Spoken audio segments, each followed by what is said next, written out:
जय श्री राधे कृष्णा दोस्तों। स्वागत है आप सभी का हमारे चैनल पंडिताइन जी पर और मैं हूं आपकी पंडिताइन जी। आज सुनते हैं वैशाख मास में सुनी जाने वाली बांदरी और लकड़हारे की कहानी। भक्तों, वैशाख के समान कोई मास नहीं है, सतयुग के समान कोई युग नहीं है, वेद के समान कोई शास्त्र नहीं है और गंगा जी के समान कोई तीर्थ नहीं है। हिंदू कैलेंडर के दूसरे माह वैशाख मास में गंगा उपासना, वरुथनी एकादशी, मोहिनी एकादशी, अक्षय तृतीया, वैशाख पूर्णिमा जैसे बहुत सारे त्योहार और व्रत आदि मनाए जाते हैं। धार्मिक मान्यताओं के अनुसार इसी माह से त्रेता युग का आरंभ हुआ था। इसी वजह से इसका धार्मिक महत्व बढ़ जाता है। पूरे वैशाख मास में सूर्योदय से पहले स्नान करके पीपल, तुलसी और खिचड़ी को जल देकर पूजा करनी चाहिए। फिर विष्णु भगवान से अपने सुखी जीवन की कामना करनी चाहिए। पूजा अर्चना करने के बाद वैशाख स्नान की कहानी अवश्य सुननी चाहिए। भक्तों, आपको ये कहानी वैशाख मास में हर रोज सुननी चाहिए। चलिए शुरू करते हैं वैशाख मास की कहानी। लेकिन उससे पहले रिक्वेस्ट करूंगी कि आप कमेंट बॉक्स में जय श्री हरि या विष्णु भगवान के लिए एक प्यारा सा कमेंट कर दें। अगर आप चैनल पर नए हैं तो इस चैनल को सब्सक्राइब करें और मेरे इस वीडियो को ज़्यादा से ज़्यादा फॉरवर्ड और लाइक करें। बोलो विष्णु भगवान की जय। आइए सुनते हैं वैशाख मास की पवित्र कथा, बंदरी की कहानी। एक राजा था। वह वैशाख माह में प्रतिदिन ब्रह्म मुहूर्त में उठकर गंगा जी में स्नान करता था। राजा का आदेश था कि मुझसे पहले गंगा जी में कोई और भी स्नान नहीं करेगा। राजा जब गंगा जी में स्नान करने जाते तो उन्हें प्रतिदिन शांत जल के स्थान पर हिलता हुआ हलचल युक्त जल दिखाई देता। तो राजा को संदेह होता था कि निश्चय ही मुझसे पहले कोई प्रतिदिन गंगा जी में स्नान करता है। अतः राजा ने नदी के तट पर पहरेदार बढ़ा दिया। गंगा जी के तट पर एक वृक्ष था। उस पर एक बंदरिया रहती थी। वे प्रतिदिन राजा के स्नान करने से पूर्व स्नान करके वृक्ष पर चढ़कर बैठ जाती थी। इस प्रकार होते होते पूरा वैशाख माह व्यतीत हो गया, किंतु अंतिम दिन राजा के सिपाही ने देख लिया और उस बंदरिया को पकड़कर राजा के पास लेकर कहा कि यह बंदरिया आपसे पूर्व प्रतिदिन गंगा जी में स्नान करती। उधर राजा की प्रतिज्ञा थी कि यदि कोई भी स्त्री मुझसे पूर्व स्नान करती होगी तो मैं उससे विवाह कर लूंगा। इसलिए राजा को बांदरी के साथ विवाह करना ही पड़ा।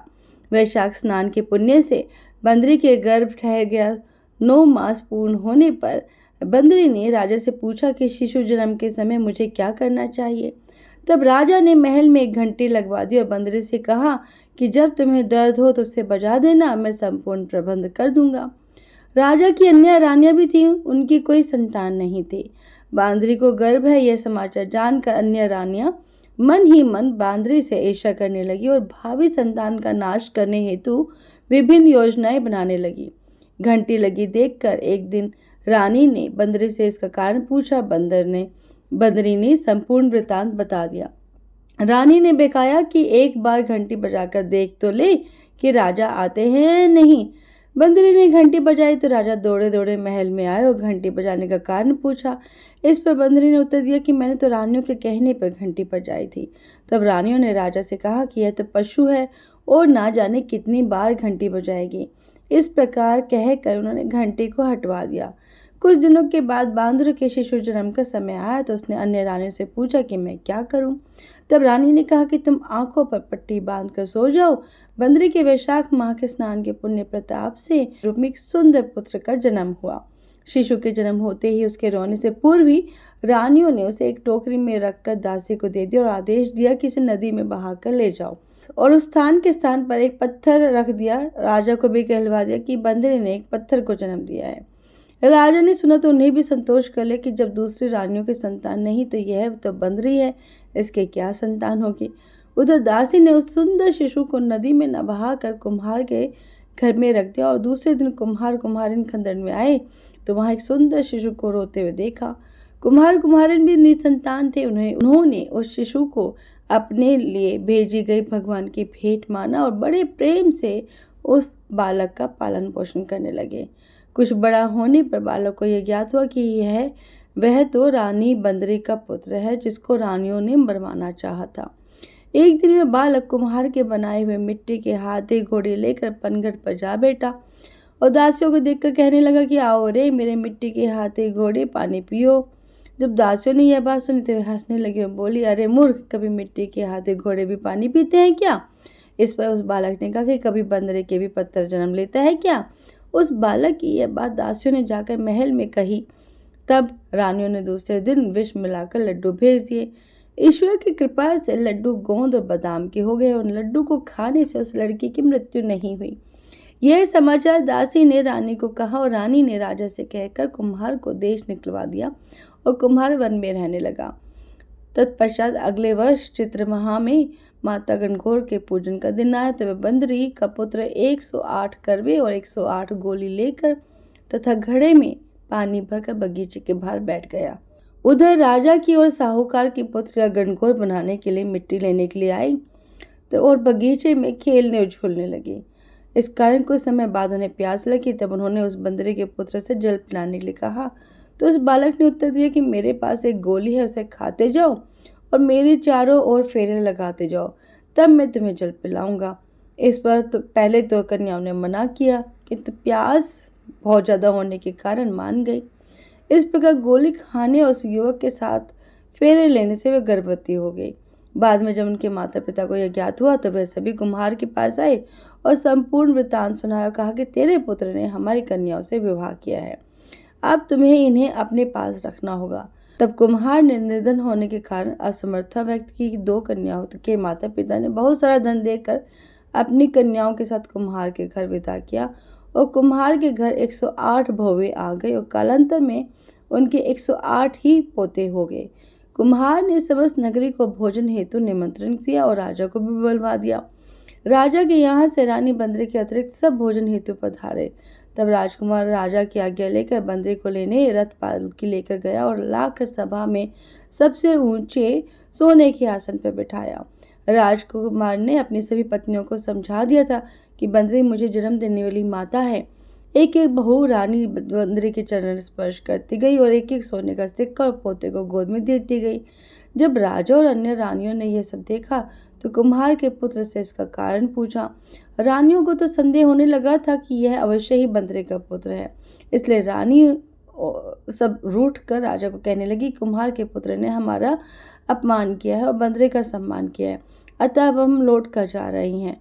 इधर राजा को पुत्र के जन्म का संपूर्ण रहस्य ज्ञात हो गया था, इसलिए उन्होंने रानियों को देश निकाला दिया और अपने सभी पुत्र वधू और पौत्रों को लेकर महल में आया और राजकुमार का राज तिलक हुआ। कुम्हार कुम्हारिन को भी राजकुमार ने महल में रहने के लिए निवेदन किया, किंतु वे नहीं माने। तब राजा ने उन्हें ढेर सारा धन दिया। वैशाख स्नान का इतना महत्व है तो सबको वैशाख स्नान करना चाहिए। बंदरी ने वैशाख स्नान किया तो उसे राजा का राज्य, पुत्र, बहुएं आदि प्राप्त हुई। ईश्वर जैसे बंदरी को पुण्य मिला, इस प्रकार सभी को पुण्य देना। इस कहानी को सुनने सुनाने वाले सभी को और हुंकारा भरने वाले को वैशाख मास का स्नान का पुण्य देना। आइए अब सुनते हैं वैशाख मास स्नान व्रत की कथा। एक दंपति थे, लकड़ियां बेचकर अपना जीवन यापन करते थे। उनकी धर्म कर्म में बहुत ही रुचि थी। वैशाख का महीना आया तो उसकी पत्नी वैशाख स्नान करने लगी। पति प्रतिदिन लकड़ी का गट्ठर बनाकर बेचने जाता तो उसकी पत्नी चुपके से एक लकड़ी निकाल लेती। प्रातःकाल वैशाख स्नान कर आंवला पीपल सींच कर विधि विधान से भगवान जनार्दन का पूजन करते करते महीना हो गया। पत्नी स्नान ध्यान से निर्वृत हुई, बचाई हुई लकड़ियों का गट्ठर बनाकर बेचने गई। भगवान जनार्दन की कृपा व उसकी सच्ची निष्ठा से लकड़ियां चंदन की बन गई। राजमहल से होकर जाने लगी तो वहां के राजा को चंदन की सुगंध आई और राजा ने उसे बुलाया और लकड़ियों की कीमत पूछी तो उसने कहा, जितना आपको उचित लगे दे दे। मैंने वैशाख स्नान किया है, मुझे ब्राह्मण जिम्माने हैं। ब्राह्मणों को जिम्माने व दक्षिणा देने जितने धन की आवश्यकता है। राजा ने उसकी सच्ची श्रद्धा देखकर 5 ब्राह्मणों को जिमाने जितना सामान व दक्षिणा उसके घर भिजवा दी। उसने ब्राह्मण जिमाए, ब्राह्मणों ने आशीर्वाद दिया और भगवान की कृपा से उसका घर महल हो गया। रसोई में 56 भोग तैयार हो गए। पति जब लकड़ियां बेचकर आया तो उसे झोपड़ी दिखाई नहीं थी। अड़ोस पड़ोस वालों से पूछा तो उन्होंने बताया कि तुम्हारी पत्नी की श्रद्धा और भक्ति से प्रसन्न हो झोपड़ी महल बन गई है। पति ने आवाज़ लगाई। पति की आवाज़ सुनकर पत्नी बाहर आई। पति को क्रोध आया। उसने पूछा, तूने चोरी की या डाका डाला? पत्नी ने अपने पति को बताया कि मैंने वैशाख स्नान किया और रोज एक लकड़ी निकाल लेती थी। जब मैं लकड़ियाँ बेचने गई तो लकड़ियाँ चंदन की बन गई। यहाँ के राजा ने लकड़ियाँ लेकर 5 ब्राह्मणों को जमाने की सामग्री दे दी। जब ब्राह्मण जिम कर जाने लगे तो उनके आशीर्वाद से हमारी झोपड़ी महल बन गई और अन्न धन के भंडार भर गए। श्रीमन नारायण नारायण नारायण, भजमन नारायण नारायण नारायण। हे विष्णु भगवान, जैसे आपने उस बांदरी को वैशाख स्नान के प्रभाव से राजसी सुख दिया, पुत्र दिया, वैसे ही सभी को सुख देना। इस कहानी को सुनने वाले, सुनाने वाले, हुंकारा भरने वाले और इस वीडियो को फॉरवर्ड करने वाले के ऊपर अपनी कृपा बनाए रखना। मैं हूँ आपकी पंडिताइन। आइए सुनते हैं वैशाख चौथ व्रत की कहानी। एक बुढ़िया माई थी, उसके गवलियो बचलियो नाम को बेटो हो। बुढ़िया माई बेटे के लिए 12 महीने की 12 चौथ करती। बेटा जंगल से लकड़ी लाता, दोनों माँ बेटा उनको बेचकर गुजारा करते थे। बुढ़िया माई रोजाना लकड़ियों में से 2 लकड़ी अलग रख लेती और चौथ के दिन बेटा से छुपकर बेचकर सामान लेकर आती।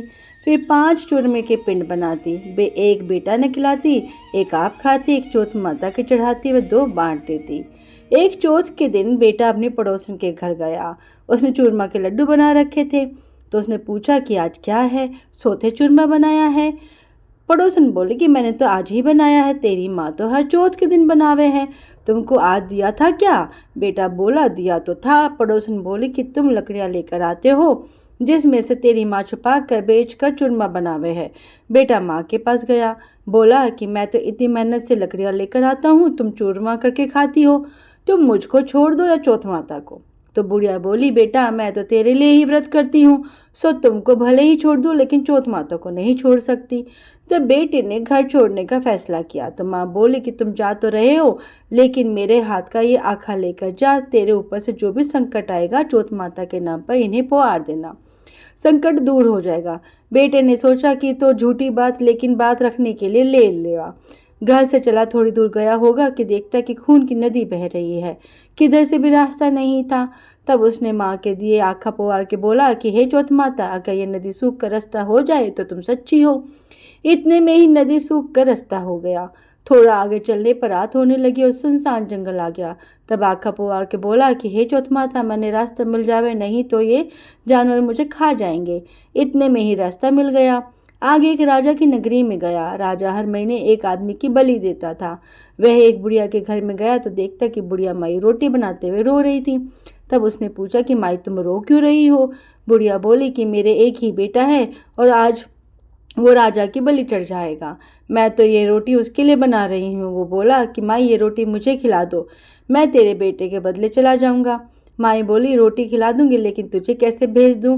उसने उसे रोटी खिला दी। रात में सोते समय बोला कि राजा का बुलावा आए तो मेरे को जगा देना। आधी रात को बुलावा आया। बुढ़िया माई सोचने लगी कि पराई पूत ने कैसे बलि चढ़ा दूं, पर इतने में वह जग गया और जाने लगा और बुढ़िया माई से बोला कि मेरी पोटली और लाठी रखी है। बुढ़िया माई सोची कि आज तक ही कोई वापस नहीं आया, ये कैसे आएगा। राजा का आदमी उसे साथ लेकर चला गया। वहां पर उसे कच्चे घड़े पकने वाले कुंड आवे में चुन दिया। जब वो चुना जा रहा था तो उसने आखा पुआ कर कहा कि हे चौथ माता, 2 संकट टाल दिए, ये तुम ही टालो। इतने में आवा पककर तैयार हो गया। 2-3 दिन बाद आवा के पास बच्चे खेल रहे थे। बच्चों ने खेल खेल में आवा पर कंकरी मारी तो उसमें से आवाज आई। बच्चों ने राजा के आदमियों के पास जाकर कहा कि आवा पक गया है। राजा के आदमी ने सोचा कि 6 महीने में पकने वाला इतने जल्दी कैसे पक जाएगा। उन्होंने ये बात राजा को बताई। राजा ने जाकर देखा तो सारे बर्तन सोना चांदी के कलश हो गए। वे बर्तन उतारने लगे तो अंदर से आवाज आई कि धीरे धीरे उतारना, अंदर मानस है। राजा ने सोचा कि इसमें से पहले से तो कभी कोई ऐसी आवाज नहीं आई। राजा ने पूछा कि कौन हो तुम? तो उसने अंदर से ही कहा कि मैं तो वही हूँ जिसे आपने 3 दिन पहले इसमें चुनकर बलि ली थी। उन्होंने खोल कर देखा तो अंदर वही आदमी जिसे 3 दिन पहले उन्होंने उस आवा में चुनकर बलि चढ़ाया था। उसने सारी बात बताई। उसे महल ले जाया गया। राजा ने पूछा कि तुम कौन हो और बच कैसे गए? तो उसने कहा कि मेरी माँ चौथ का व्रत करती थी, उसी की वजह से बच गया। तब राजा ने कहा कि ये झूठ है, इसकी परीक्षा लेनी होगी। राजा ने 2 घोड़े मंगवाए, एक पर स्वयं चढ़ गया और दूसरे पर उसको चढ़ा दिया। उसके हाथों और पैरों में जंजीर डाल दी गई। राजा ने कहा कि अब अपने जंगल की तरफ चलते हैं। अगर ये जंजीरें खुलकर मेरे हाथ पैरों में आ जाएगी तो तुम्हारी माँ की चौथ माता सच्ची है। थोड़ी दूर चलने पर ऐसा ही हो गया। राजा के हाथ पैरों में जंजीरें जकड़ गई और फिर उस लड़के ने बड़ी मुश्किल से राजा को वापस राजमहल पहुंचाया और जाने लगा। तब राजा ने उसे रोकने के आदेश दिए। फिर राजा ने उसे अपनी बेटी के साथ विवाह करने के लिए कहा तो उसने सहज स्वीकार कर लिया। राजा ने उसे वही महल में ही रहने के लिए अलग से सारे साधन उपलब्ध करा दिए। वह राजकाज में सहयोग करने लगा। कुछ महीनों के बाद उसे घर की याद आ गई। एक दिन मौसम बहुत ही खराब हो रखा था, चारों ओर बिजलियां कड़क रही थी। उसे अपनी माँ की याद आई तो उसने अपनी पत्नी से कहा कि आज तो बिजली मेरे गांव की तरफ चमक रही है। तो उसकी पत्नी ने यानी राजा की बेटी ने कहा कि आपके गांव भी है क्या? तो उसने बताया कि हाँ। तो उसने अपनी माँ के बारे में बताया, फिर कहा कि गांव चलेंगे। दूसरे दिन सुबह वे गांव के लिए रवाना हुए तो राजा ने खूब सारा धन देकर उन्हें विदा किया। गांव के समीप पहुंचने पर लोगों को पता चल गया। उसकी माँ से बुढ़ापे में लकड़ियां तो कटती नहीं थी, इसलिए गोबर के उपले बनाकर उन्हें बेचकर जीवन यापन कर रही थी। वह उपले बीन कर ला रही थी तो उसी पड़ोसी ने बताया कि बुढ़िया माई तेरे बेटे बहू आ रहे हैं। तो उसने कहा कि मेरे भाग्य में बेटे बहू कहाँ हैं? एक बेटा था जिसे भी तुमने लगा बुझा के निकाल दिया। तो उसने कहा कि मैं सच बता रही हूँ, विश्वास नहीं हो तो देख लो। बुढ़िया ने छत पर जाकर देखा तो सच में गांव की तरफ एक लश्कर आ रहा था। घर आके बेटे बहू ने पांव छुए। बेटे ने कहा कि माँ तेरी चौथ माता के प्रभाव से आज मैं जिंदा हूँ। उसी दिन उसने पूरे गांव में हरकारा करवा दिया कि कल मेरे घर पर सामूहिक भोजन है।